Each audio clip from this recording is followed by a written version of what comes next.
Hi guys! In this video I'm gonna tell you about my almost 2 years now experience with my Canon R5, this camera which is shooting this video. This is not another spec video. Specs are fine, but there are about 100,000 videos you can watch about that. This is more like a hands-on experience, how this camera performs in various situations on the field.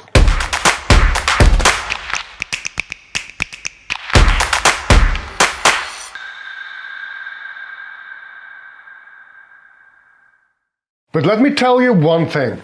I use my camera. This is not like, here's another camera I have. This is the 5D Mark IV.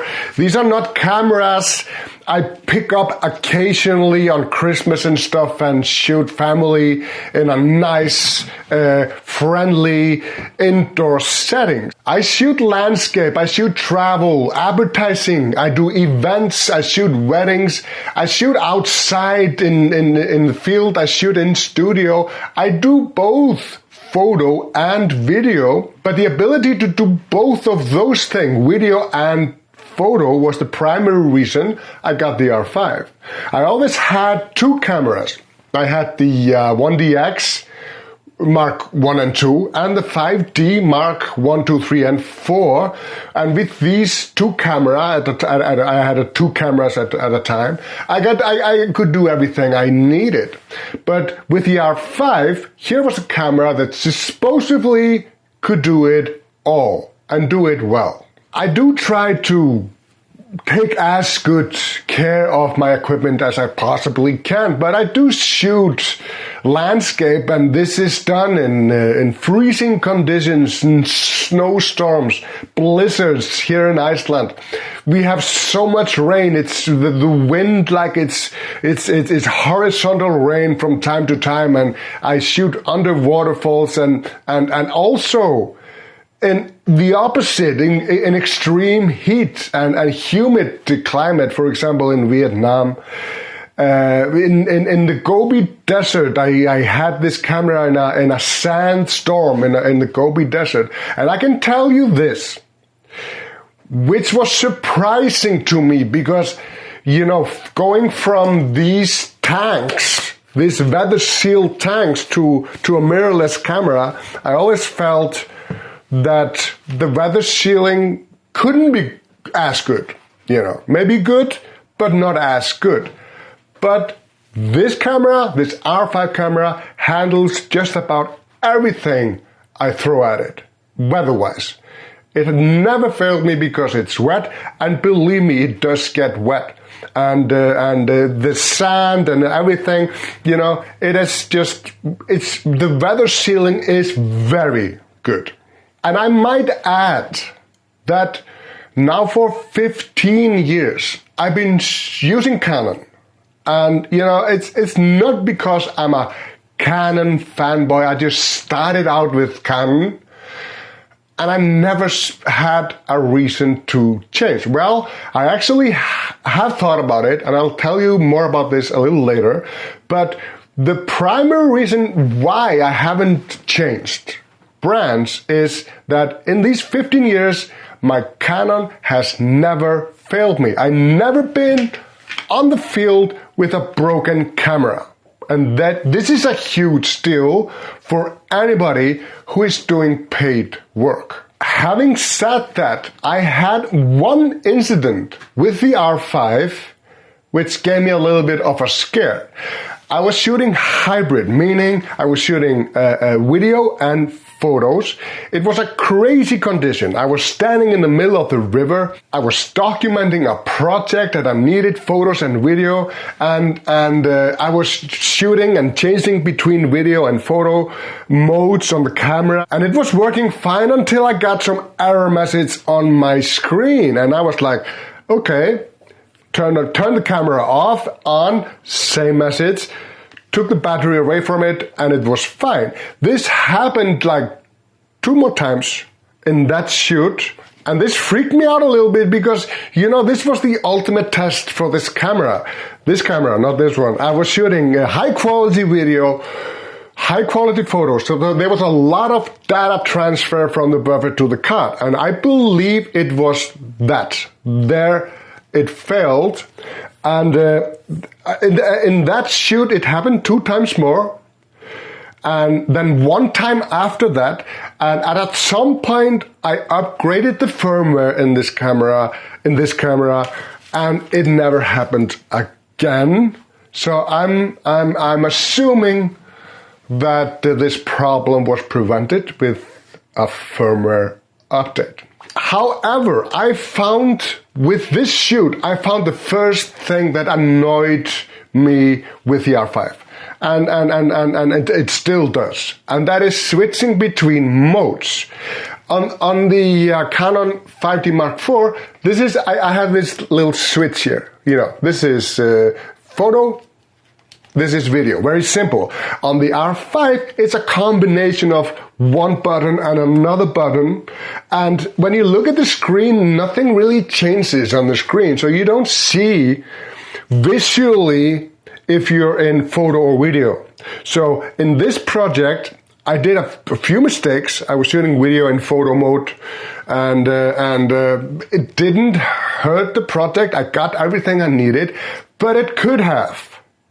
So I'm hoping that that they will bring this stuff back in the Mark II, because this button combination is just total crap.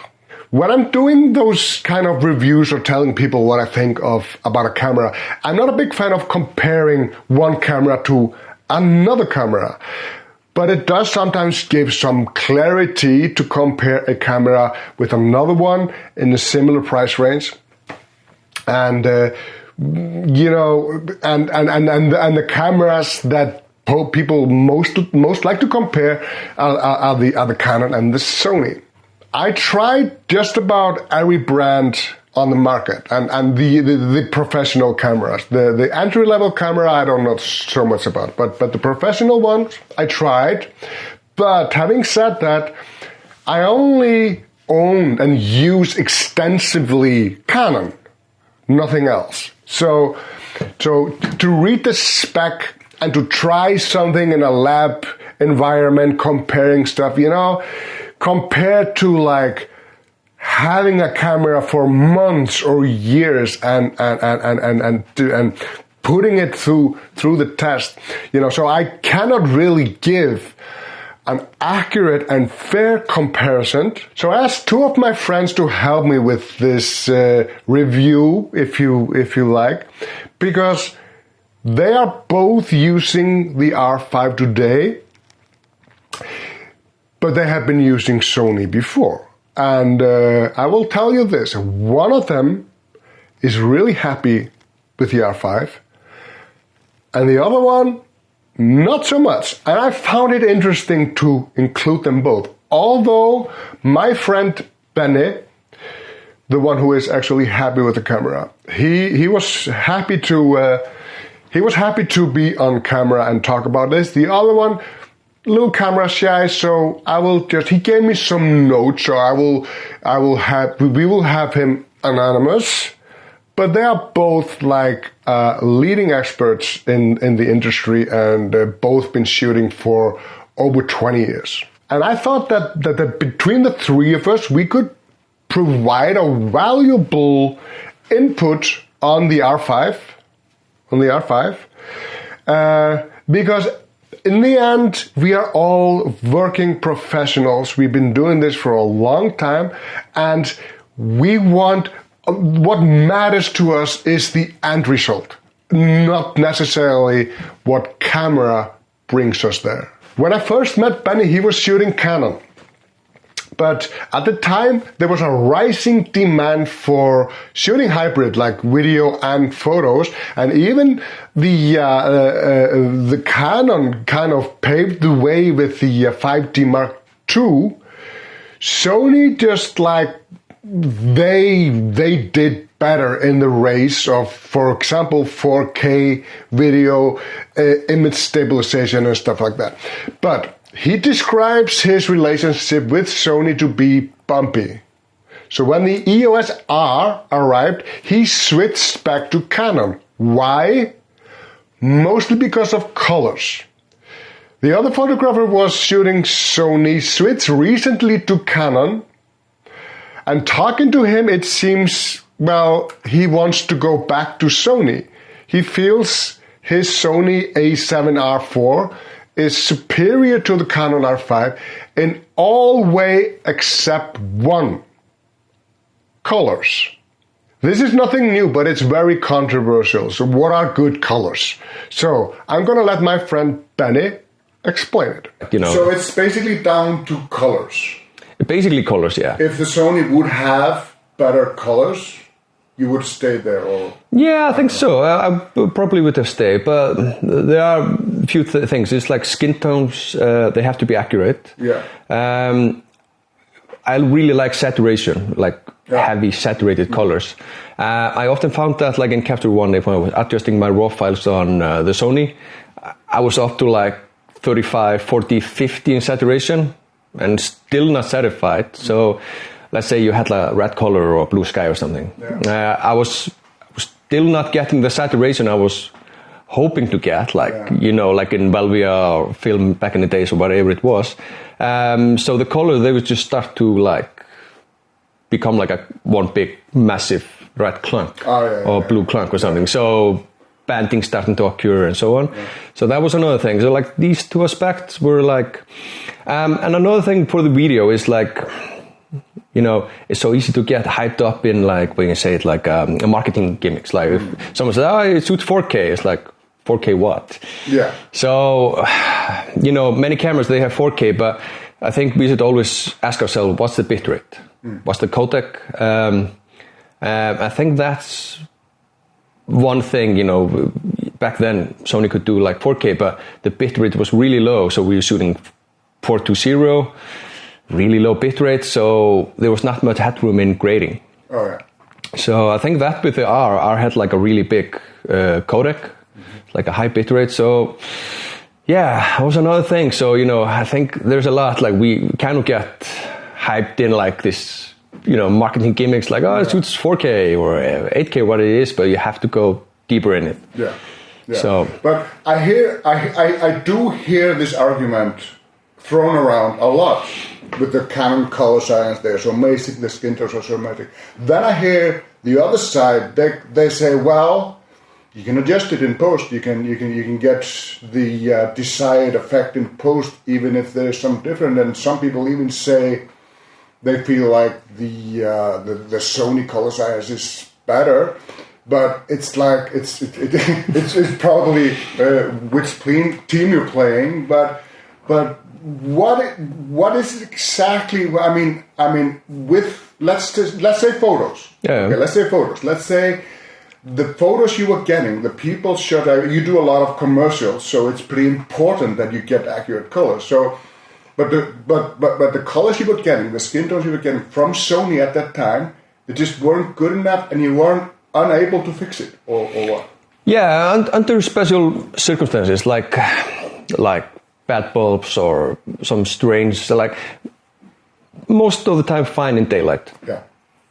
Flash, daylight, sunlight, something will be fine. But there are often like really strange situations, like now in Iceland this time of the year, it's like pretty blue light. Yeah. I think if you do like a color meter, it's like 8,000, 9,000 Kelvin you're talking about. So those kind of situations were like really hard. And the same with the color as well. You can't fix it in post. If you want more saturation, you can't create it if it's not there. Falls apart. Yeah, that was one part of it. Another thing is, if you do a lot of photos, if you do like weddings, for example, or events or whatever it is, you kind of don't want to open every photo in Photoshop and like select a face and start adjusting it. Yeah. So that's one part of it. It has to be straight out of camera, it has to be okay.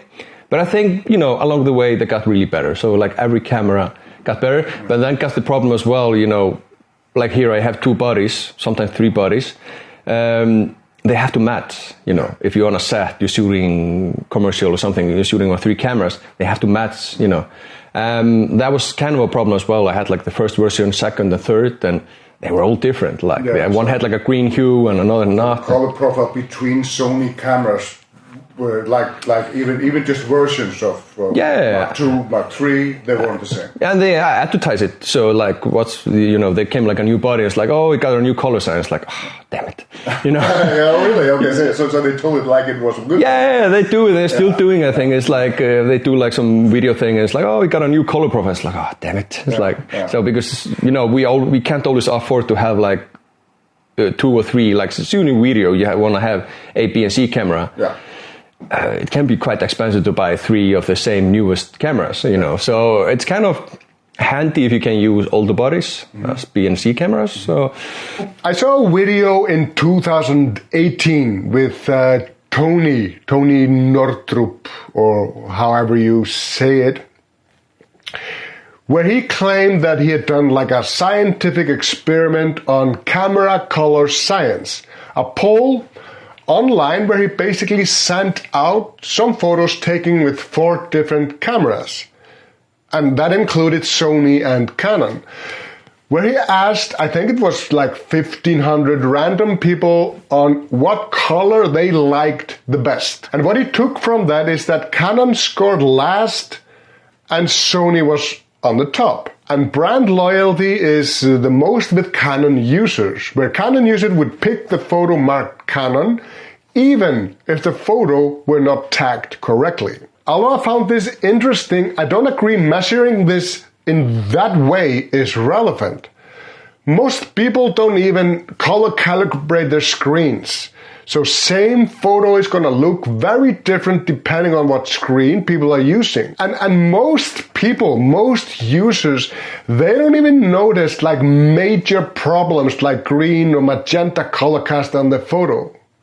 What is relevant though is how easy it is for the photographer to color grade the photo or video without having to adjust or heavily manipulate the skin tone on every single photo. What the end viewer sees has nothing to do with what the photographer or the editor had to do to bring the photo or video there. Here are 8 photos taken with, each Canon camera I ever had, ranging from 400D to the R5.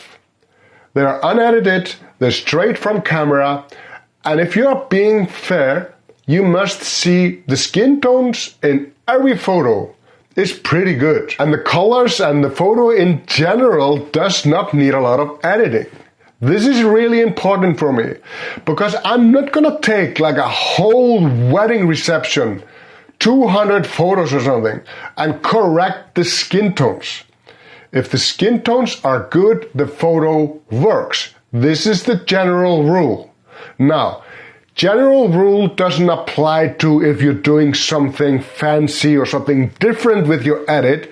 This is only valid if skin tones are important to you. But now let's talk a little bit about the features of the R5. Now, I know my other friend, not Benny, who is being interviewed, the other friend, he's not happy about basically, he likes the colors, yes, but everything else, he doesn't. Like the dynamic range, the focus system, just name it, he finds the Sony to be superior to the R5. But let's hear what Benny says. The R5 is really good, It got the speed, got like 20 frames per second, it got really good autofocus. 45 megapixels is plenty. We're actually going down in megapixel raise because, everything is on screen. Yeah. We're not printing as much as we used to. So it's mostly going to social media, advertisements are like, the billboards are even digital. So, the need for 100 megapixels are just getting less demanded. We kind of want, better dynamic range or higher ISO, and, those are the things we are requesting more in cameras today, I think. So yeah, it got everything, and I think this new mount, these new RF lenses, they're really good, especially like this 85 1.2. It's just amazing, you can be shooting 1.2 and, you get really good photos. Okay. So yeah, Canon does everything, and in the video department, you have 8K RAW. Mm-hmm. So that's what I'm starting to do. I'm actually starting to take photos from my videos. Yeah, so you're hired to do photo and video. Yeah. So you're basically just shooting video and picking up still frames from the video. Yeah, a lot. And you're using that for advertising. Is that good enough? It's just really good, yeah. Really? Yeah. Okay. So you kind of have to know your workflow. You have to know what you're doing when you're shooting the video. Yeah. You know, you have to be sure that you have like, say, a sharp moment. Yeah. You know, if you're shooting 1/30 of a second or something, you know, you have to not be constantly moving, and so everything is blurred. Yeah. So that's one part of it. But yeah, I mean, it's good. The raw video is a little bit different than the photos. It's like, because it's totally unprocessed, so there's like no noise reduction or anything in it. Mm-hmm. But it's got like this filmic look. So, and because we're shooting like in C-Log 3, mm-hmm. everything is, it's a little bit like less contrasty in a way. So okay. My clients, so I've been shooting like with 2 cameras sometimes. So I have like this rig with like 2 cameras at once. Mm-hmm. So I shoot photos and video at the same time, maybe from an easy rig or tripod or something. I do the screen grabs from the 8K RAW, put it in a folder and let my client select it. Mm-hmm. Most of the time they select the screen grabs. Oh, really? Yeah, they like the screen grabs better because it's got kind of this... The look is different. The look is different, and another thing is like it's completely like the video. So if you have like a TV commercial, the stills are just like the TV commercials. So, and I think we will be seeing more of this. I think, you know, we're getting... Yeah, we're getting there, but you have to be aware of it. Mm-hmm. You have to edit your timeline in 8K, and not every computer is able to do that. Mm-hmm. So, but finally, we're getting computers that can easily do that. You know, we can be playing 8K, 50p, you know, timeline, and it's no problem. So that's the most interesting part, I think. Yeah. So the dynamic range, I mean, I see when people are comparing those 2 cameras, like the Sony R5, R7 IV. I'm getting lost. They like every, I think there's a 5 now, but with the 4, I think they measured the dynamic range of the Sony is slightly better. Yeah, they do it a little bit differently. They're always talking about, they have like the shadows so much, but I always like to think of photos like salt and pepper. Yeah. You know, I don't want my black to be gray. Mm-hmm. So, I don't know. I rather have like Ari is doing now. They're going for the highlights, you know, less blown out, you know, if you have a sun, you have a sky. Yeah. That's where I'm interested in. Yeah. So, but I think Sony has been really focused on like, you know, the shadow thing, and some of the cameras like, you know, I don't know.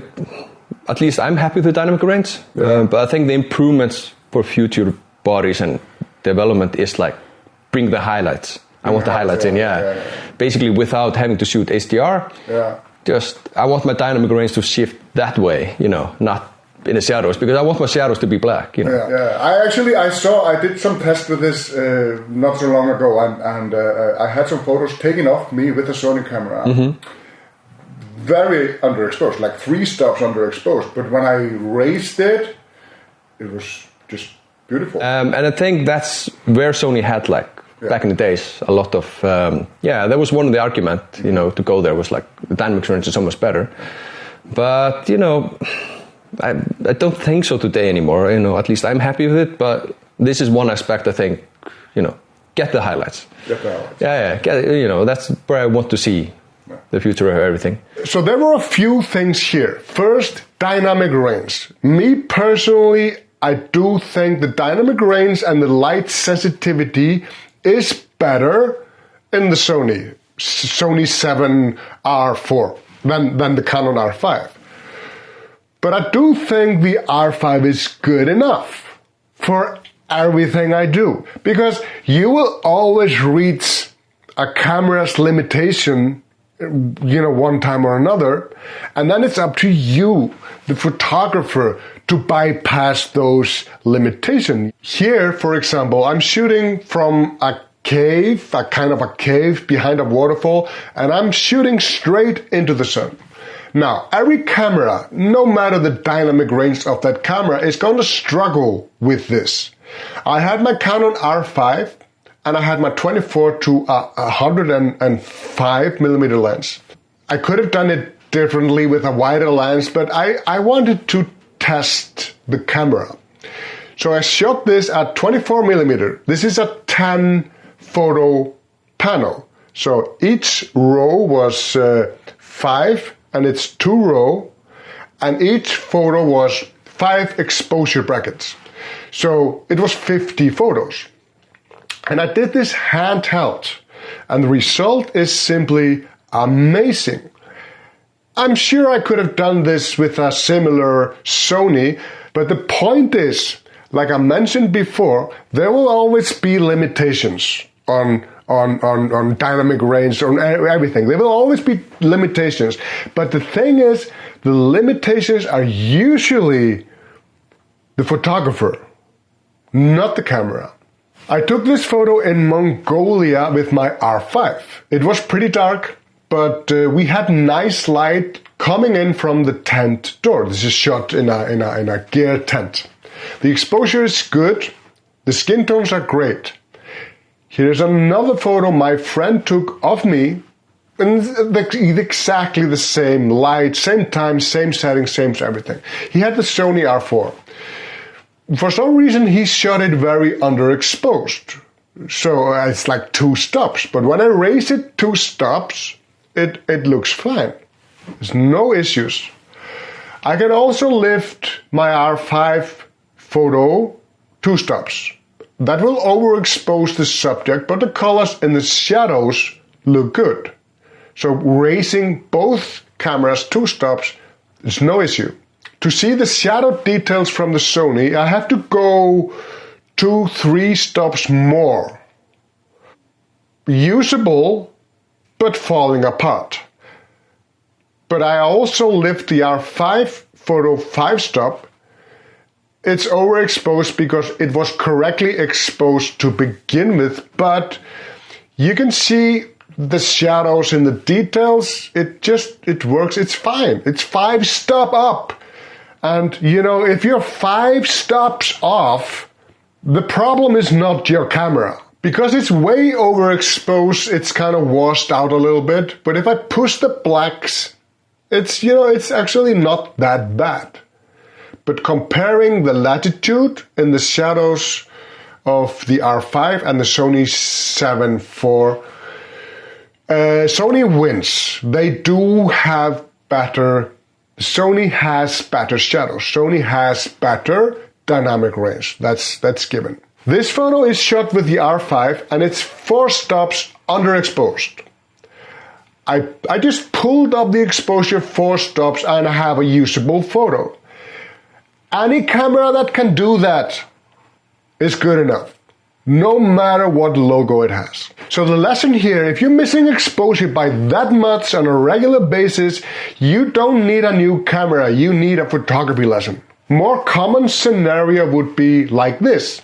You have a backlit subject and you want the ability to retain the highlights and the shadow with a clean photo. You need the dynamic range has to be good enough to do that. The focus system is another big one. Now, I do not love it as much as Benny does, but I also don't hate it as much as my other friend does.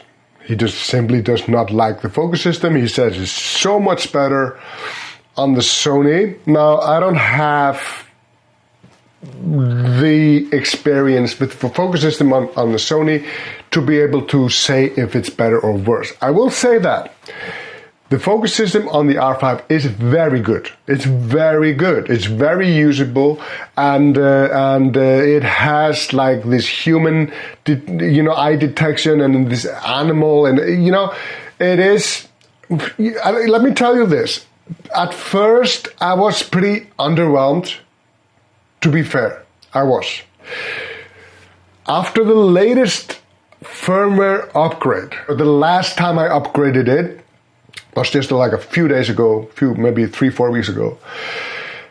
It was better. It just started working better. So I will say that they actually fixed something. I don't know what it was, but it's just better. So upgrade if you're not happy with the focus system on the R5, upgrade the firmware and see how you like it. I will tell you this also. I had the 1DX Mark II, and I found the focus system on that camera was just amazing. I nailed every focus every time. I cannot say that I do with this one. I have issues sometimes, especially in events like wedding receptions where people are dancing and I'm trying to, nail the focus. It's just, but, it is good enough. So for the sake of this video, I took my dog out. After I upgraded the firmware, I took my dog out. This is a young Doberman, and she is notoriously difficult to shoot, especially video. She is very agile, she's a fast runner, not very cooperative when I want her to do stuff for the camera. On top of that, she's just black, pitch black, like the night. Eyes are dark, so eye focus is difficult. The results are okay, but I wanted more. Here she is, just sitting in the shade, looking at her ball. Focus point is jumping between her eyes and her head, even to her nose, which kind of makes no sense because this is eye detection. Here are stills in better lights where she was catching the ball just to see if the focus could stay on the eye. It had a hard time doing that. But this video was the most challenging. The camera did okay following the dog, but it lost the focus often. And for no apparent reason sometimes. But there is another factor that comes into play. This is the user error. And, these things are difficult to do. Shooting a fast black dog, trying to get the eye focus to work. It's, it's a hard thing to do. But as a user, I don't do this type of things a lot. So, if I would practice, I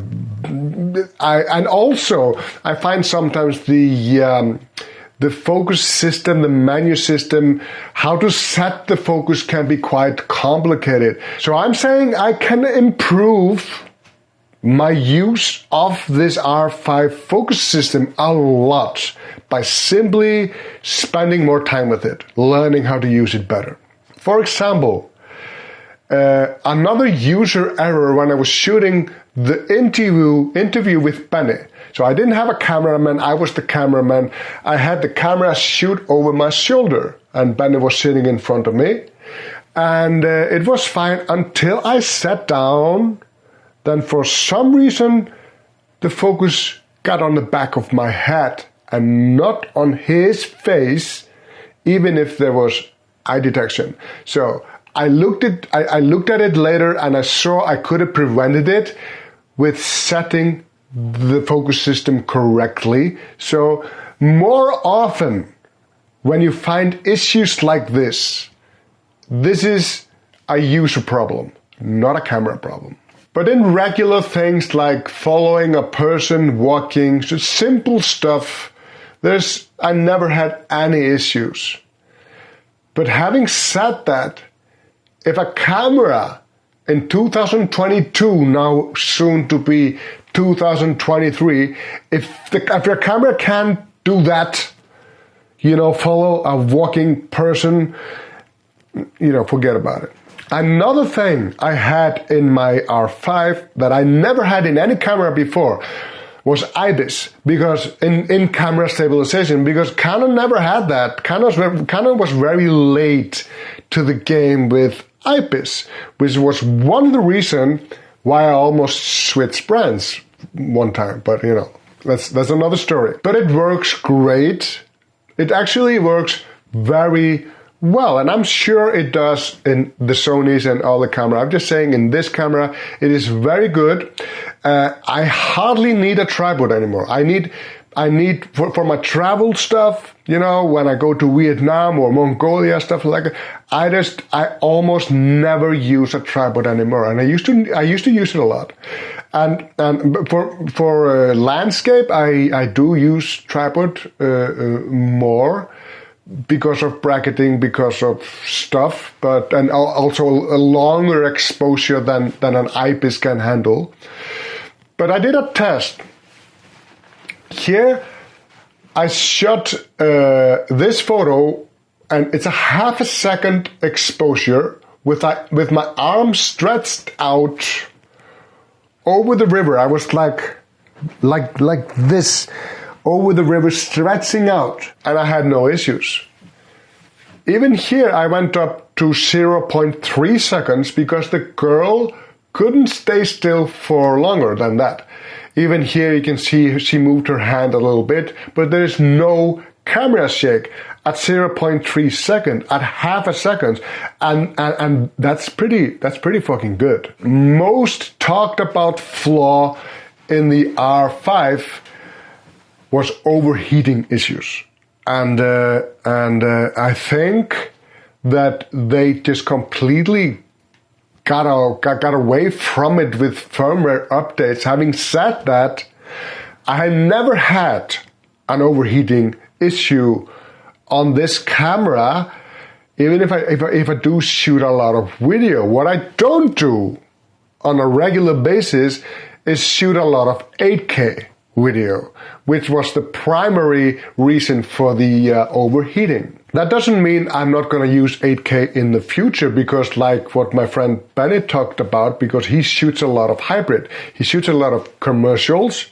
where he needs also video and photos. So what he's doing now, like he explained, he's shooting 8K and he's getting great stills from just screen grabs from the 8K video. And I think this is going to be the future. I think hiring a photographer and a videographer for that kind of work is going to be no more, because people are going to expect the videographer to just screen grab from the video. It kind of sucks, but this is, you need to adapt to these changes, or just do something else. Let me end by saying this. You're paying $3,700 for this camera on B&H. The today's price for this camera is $3,700. And for that money, you are getting a lot. But having said that, so are the other cameras in the similar pricing, the Nikons, the Sony, whatever. If you're spending around $4,000 for a camera, you're getting a lot. So similar specs. One camera is going to have a little higher dynamic range, one color is, a little bit better color, and it's all subjective also, and when it comes down to it, you need to hold the camera, to look at YouTube videos where people are just reading from a spec page doesn't help you. It just doesn't. And also where they are making these tests in kind of like a lab environment, that doesn't help you deciding what camera to get for real life scenarios. So what you need to hold, at least go to the store, hold the camera, look at it. If you can, rent it, borrow it, try to do something. If you know somebody that are using these cameras, talk to them, because there's so much more to a camera than the actual specs. And also sometimes you need to be careful with YouTubers. A lot of us have a dog in the fight, being brand ambassadors or something like that. So they're actually pushing the camera, not just reviewing it. I can tell you that I do not have that. Nobody's paying me. I'm not an ambassador. I don't care, really.